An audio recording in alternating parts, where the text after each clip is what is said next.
Hello, and welcome to the Respectful Workplace program brought to you by VFIS. Today, we're going to talk about something that every working person in the country has a right to: a respectful workplace. Every organization has a responsibility to protect their employees from harassment and to create a respectful work environment. And every employee, regardless of title or seniority, has a responsibility to maintain a harassment-free workplace by treating every individual with courtesy, fairness, and respect. So, what is our role in maintaining a harassment-free work environment?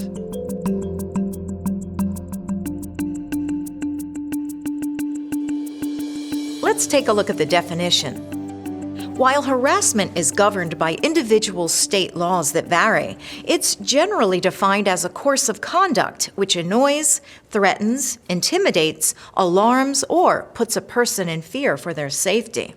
Harassment is unwanted, unwelcomed, and uninvited behavior that demeans, threatens, or offends the victim, which could result in a hostile work environment. Like when a coworker constantly makes offensive comments to other employees. I think that's just inappropriate. Well, maybe you're thinking harassment doesn't happen where I work, but it's more prevalent than you might think. There were over 84,000 charges of harassment filed with the U.S. Equal Employment Opportunity Commission last year. What's really striking is that these are only the claims that were reported. The EEOC actually found that the majority of individuals who experience harassment don't file a formal complaint. Now, why is that? Well, a lack of clarity around what constitutes harassment in the workplace and what is brushed off as just uncomfortable. Harassment in the workplace is a form of employment discrimination. You may not think of it that way, but employment discrimination violates state and federal laws.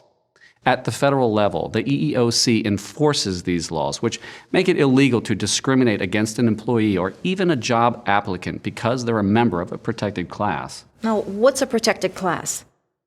Under the laws enforced by the EEOC, it is illegal to discriminate against someone, applicant or employee, because of that person's race, color, religion, sex, including gender identity, sexual orientation and pregnancy, national origin, age 40 or over, disability or genetic information. Let's turn to the subject matter expert to tell us more about what unlawful harassment is. There's not a perfect list that I or anyone else can hand someone saying, okay, don't say these things, don't do these things. But in terms of framework, what the courts are telling us, there are a few steps, there are a few prongs of the analysis that can give you the answer of where is that unlawful line. The first bit of analysis is the behavior severe or pervasive? What does that mean? Well, you don't obviously have to have both, hence the word or. So severe that it only has to happen once or rarely, and it can forever alter that workplace experience. What are examples of severe harassment? It could be certain touching, workplace touching, groping, certain requests for sexual favors. If we have a relationship, if we don't have a sexual relationship, your job's at risk. Certain words can be so offensive that are regarding somebody's race, their religious beliefs, their national origin, can be so sexual and so egregious that you only have to hear that once. And again, that forever alters your workplace experience from that point forward. So it can be so severe or pervasive. So if it's not severe, let's look into the pervasive standard. Pervasive means that the behavior, one time, one occurrence, one joke, one innuendo, one forwarded email, one text message, in and of itself isn't that big of a deal. But it happens frequently enough and it's gone on long enough that it's become a defining condition of the work environment, that I know that it's something that happens enough and it's built on itself that I've now reached that boiling point where I consider that to be crossing that line. So is it severe or pervasive? The next questions are, is it offensive to the person complaining? And secondly, is it offensive also to most reasonable people?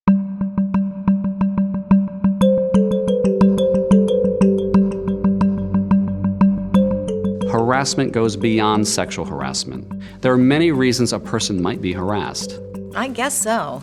Now, we live in a diverse world made up of many cultures, beliefs, views, and values. People have inherent biases, and these biases can lead to harassment in the workplace. So, how can we respect one another and counter harassment in the workplace?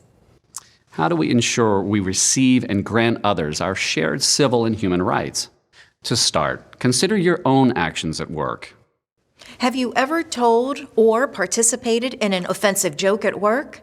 Fun in the workplace, friendships, and camaraderie among employees are encouraged. However, employees must be sensitive to acts or conduct that may be considered offensive by others present in the work environment. Offensive jokes, derogatory comments, ridicule, bullying, lewd propositions, assault, offensive touching, and visual insults such as derogatory objects, memes, or videos could all be considered offensive. So, even behavior that's intended to be innocent may still constitute as harassment. As employees, how do we stop harassment? It's on us. It's on all of us. So again, it's getting back to that theme that this is a collective approach that we must take to the prevention of harassment, discrimination, and retaliation. It isn't just the person who might say stupid things or do stupid things or might be a, quote, perpetrator, and it's not just the alleged victim of the harassment.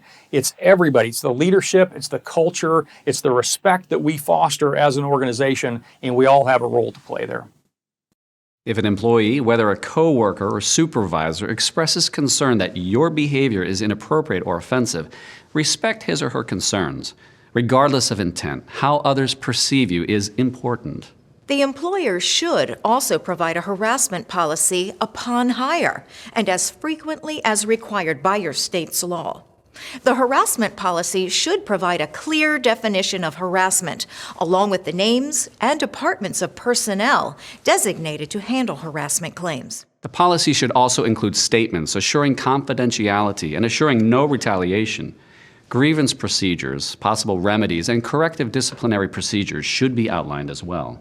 It's important that all employees are aware of the company's standards set forth in the handbook regarding matters such as dress code, acceptable behavior, acceptable personal belongings, such as calendars and photos, and romantic relationships at work. The absence of enforced company standards might create situations that may lead to situations involving harassment, such as inter-office relationships. An office romance can lead to various claims. A subordinate employee may claim that he or she consented to a sexual relationship because they were threatened with a demotion or pay cut. Other employees may take note of a relationship and claim that the supervisor is demonstrating preferential treatment as a result of an inter-office relationship. Most commonly, individuals that were previously dating may clash after a breakup and either harass one another while at work or fabricate workplace sexual harassment to retaliate against their ex.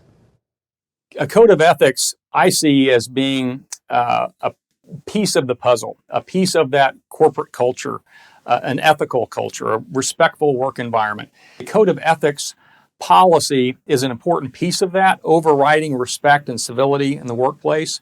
And you can touch on a number of different policies within the organization that get to that root cultural and ethical environment you're looking for.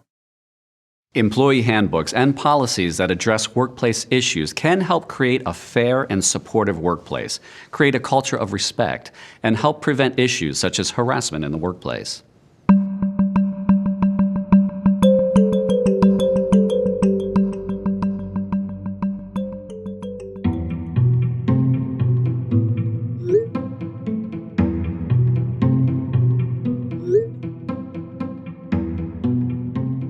Wow, how would you react to that? I'd be so uncomfortable to get text like that. I'd also be scared that the person might actually approach me in the parking garage. How bad does it have to be? When you look at a claim, it must be severe enough or pervasive enough that most reasonable people would say, you shouldn't have to put up with that in the work environment. That isn't just a one-time occurrence. That's not a minor offensive statement. This is something that is so severe and so pervasive that most reasonable people in today's date would be offended by that. The EEOC enforces what is known as the Reasonable Person Standard, which is an objective test to determine harassment based on what is offensive to the average reasonable person. This serves to eliminate behaviors that may offend one person, but not most people in the same situation. Severe conduct is any unwelcome conduct that alters the victim's working environment. A single act can be severe enough to establish a hostile work environment. Like physical assault. That would certainly alter a victim's work environment and create a hostile setting. Pervasive conduct is any unwelcome behavior that is ongoing and consistently hostile, such as frequent sexual comments, jokes and innuendos, gestures, touching, or displayed sexual graphics or devices. Quid pro quo actually means this for that. And in the harassment and discrimination context, we typically hear of quid pro quo harassment dealing with sexualized or sexual harassment, where a supervisor allegedly says to a subordinate, hey, we need to have a romantic relationship, we need to have a sexual relationship, or your job is going to be affected negatively. Or if you have a romantic or sexual relationship with me, guess what? You're going to be given better opportunities. You're going to climb the corporate ladder, so to speak. So that is what's commonly referred to as quid pro quo harassment. What about out-of-town business trips? Those can be so uncomfortable. Hey, what do you think of the conference so far? I think it's great. I'm learning a lot.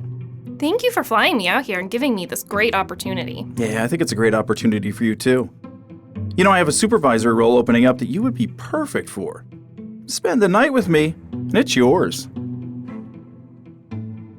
While the supervisor-employee situation may be easier to identify, a large amount of harassment claims are the result of a hostile work environment, which isn't always so obvious.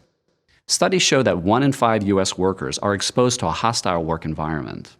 A hostile work environment can result from unwelcome conduct of supervisors, coworkers, customers, contractors, or anyone else the victim interacts with on the job. Harassment can occur between members of the opposite sex and members of the same sex. A victim is anyone who is affected by the harassment. A witness to sexual harassment may experience a hostile work environment.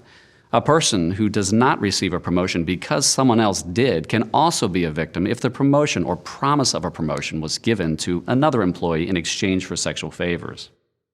Several employees may be victims when another coworker creates an uncomfortable work environment by constantly making crude or sexual comments. Whether unlawful or not, harassing behaviors of any kind and for any reason are never acceptable.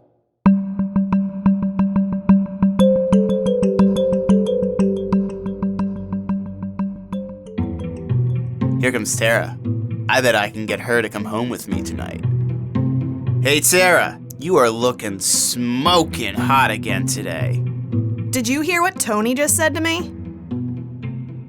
It's not just the supervisor's responsibility to stop harassment from occurring. This is your workplace too, and it's your responsibility as well to step in and suppress harassing behaviors. Tony, what do you think you're doing? You can't say stuff like that here. Oh, come on, man. She was checking me out yesterday on the way to the call. I can tell she's into me. She's a coworker. Plus, how would you like someone talking to your sister that way? It is so important to be when you see harassment. If you find someone's behaviors offensive and are comfortable approaching them about it, let them know how their behavior is affecting you and ask them to stop. Sometimes the person isn't even aware their actions are offensive to others. What if you're not comfortable saying something to the other person? Or what if you do say something to them, but they don't stop? You're not required to confront the harasser directly before reporting their behavior, but you must make a reasonable effort to make the organization aware. Even if you confront the harasser yourself, it's important that the organization knows about the situation.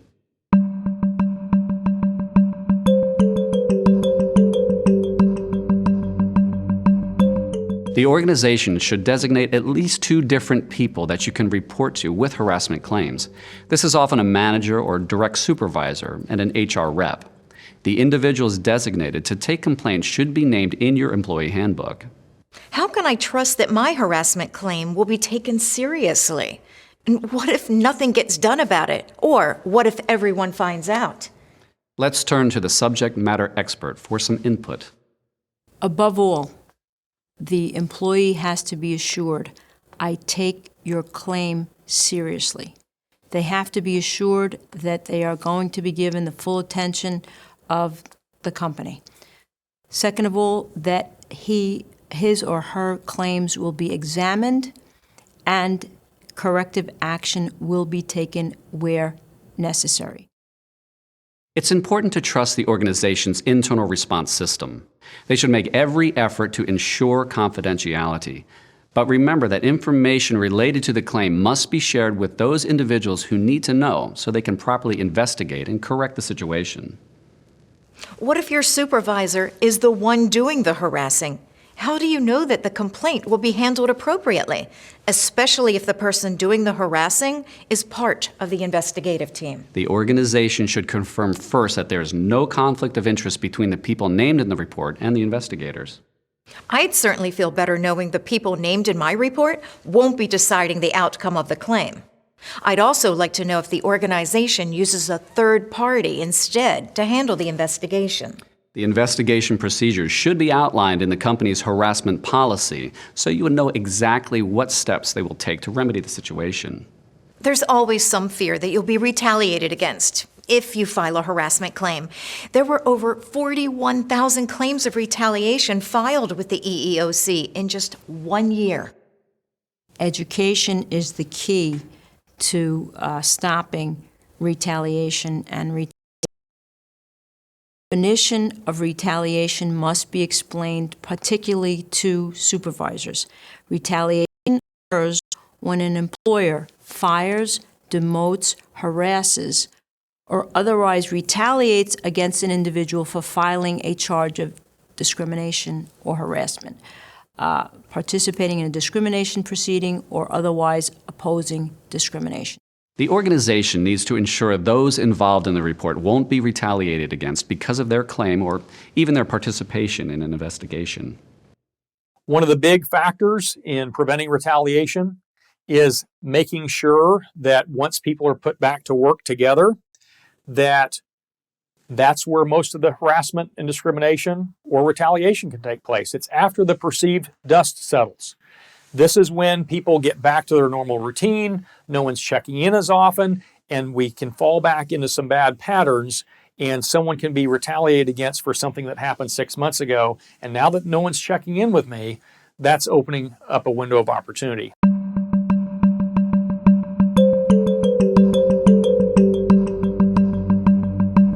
We know that harassment can result in damage to the victim, the harasser, and the company. The victim could experience shame, anger, fear, or other emotional distress, physical ailments, financial stress, and even harm to relationships at home. Like a person who experiences physical assault at work, resulting in post-traumatic stress. Now that could affect all aspects of their life, not just work. The harasser's behaviors could result in disciplinary action, loss of their job or career, and reputational damage. The organization is affected too.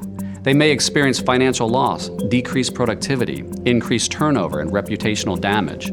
Yeah, and who wants to work for a company where employees don't respect each other?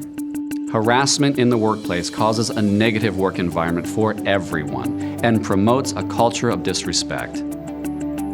To create and maintain a harassment-free culture, all employees, including management, must demonstrate a harassment-free culture. Treat everyone with respect. Identify and avoid behaviors that could result in harassment. Leave sexually based behaviors at the door. And speak up when you see harassment. No one wants to be uncomfortable or feel unsafe at work. The organization has an ethical and legal responsibility to provide and maintain a respectful and safe working environment. As an employee, you have a responsibility to uphold that culture. Everyone plays a role because everyone has the right to a respectful workplace. Thanks for joining us.